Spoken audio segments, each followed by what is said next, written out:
गंगाधर मेहर दल तरफ आसंता काली बरणी पठन करने जाऊँगी मुझे राजनंदिनी नायक आशा करुच्ची आपन समस्त भल लगे मुझे नुआ ढंग नुआ रंग रूपरेख दे निज मनर लेखिकी आनी तो आपण मैंने मत सहयोग करेंगे। आमे कहूछु आजिलो काली घटी थिबा कथा आमे कहूछु आजिलो काली घटी थिबा कथा कालीर तालिमी प्रथम दिनर जहा होइथिला व्याख्या आमे कहूछु आजिलो काली घटी थिबा कथा आमे कहूछु आजिलो काली घटी थिबा कथा।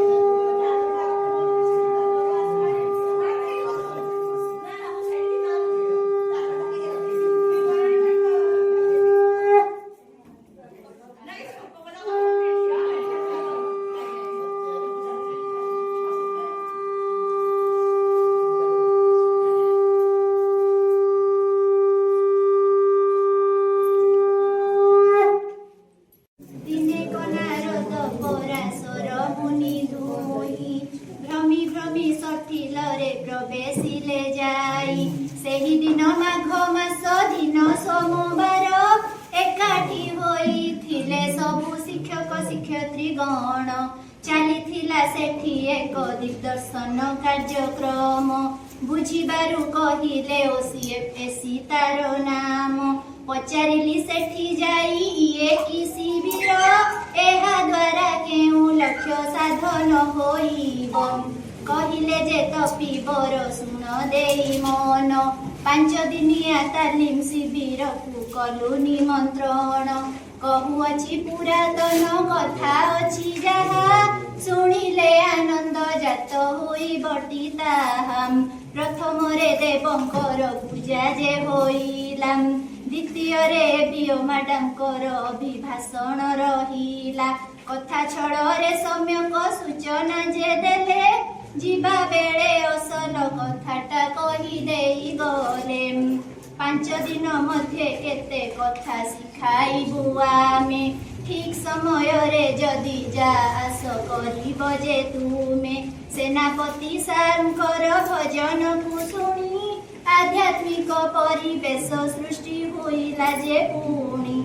आत्मी महोदया से जे कागज आनिले तन्मध्यरे किछि काव्य कविता रखिले किए लेखिचंती नाम कहिब जे तुमे एही रूपे 5टी दल गढ़िबा जे आमे मधुसूदन गंगाधर गोपबंधु दास राधानाथ संगे से जे फकीर मोहन एही रूपे 5टी दल गठन होइला धीरे धीरे कार्यक्रम आगे चलीला एहा परे लिंक द्वारा देलु आमे टेस्ट तन्मध्यरे बियो सारंक कथा थिला किछि बेस्ट एहा परे निज निज शौक कहिबा किए केउथिरे पारंगम पचारि बुझिबा कोकिल कंठरे मन्मथ सार भजन गाइले पौंक उपरे सुंदर कविता रमेश सार जे कहिले इतिमध्यरे प्रथम अधिवेशन शेष जे होइला पेट पूजा करिबाकु मन उच्छन होइला एहा पर्वे सर्वे निज निज स्थान को फेरिले द्वितीय सेक्शन पुणी आग पूजे नेले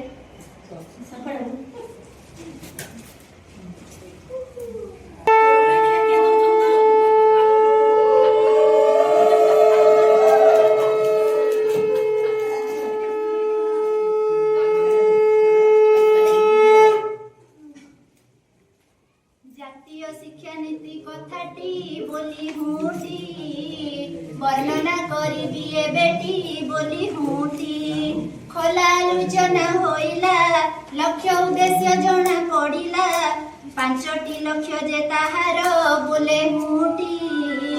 କହୁଛି ଗୋଟି ଗୋଟି ଶୁଣ ବୋଲି ମୁଠି ଗୁଣାତ୍ମକ ଶିକ୍ଷା ସଭିଙ୍କୁ ନିଶ୍ଚିତ କରିବା ଶିଶିକୁ ସ୍ୱାକ୍ଷରତା ସଂଖ୍ୟା ଜ୍ଞାନ ହାସଲ ବୋଲି ମୁଠି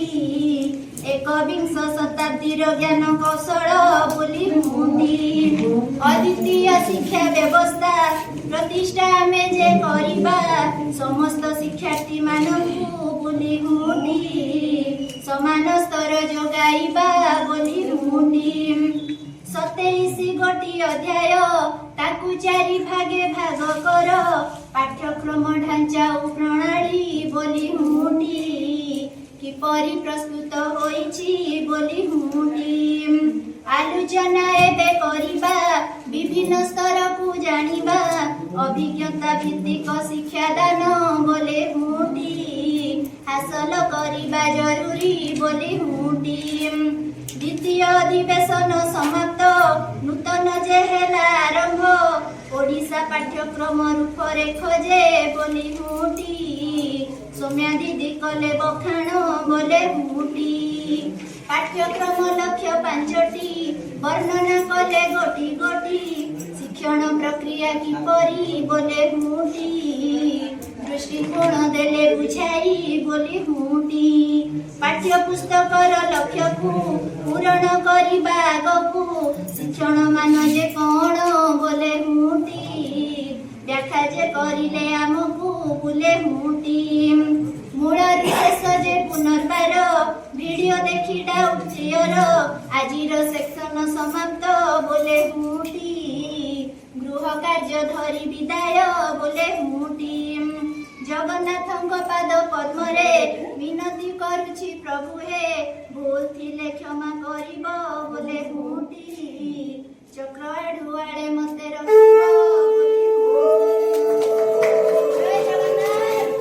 जय जगन्नाथ।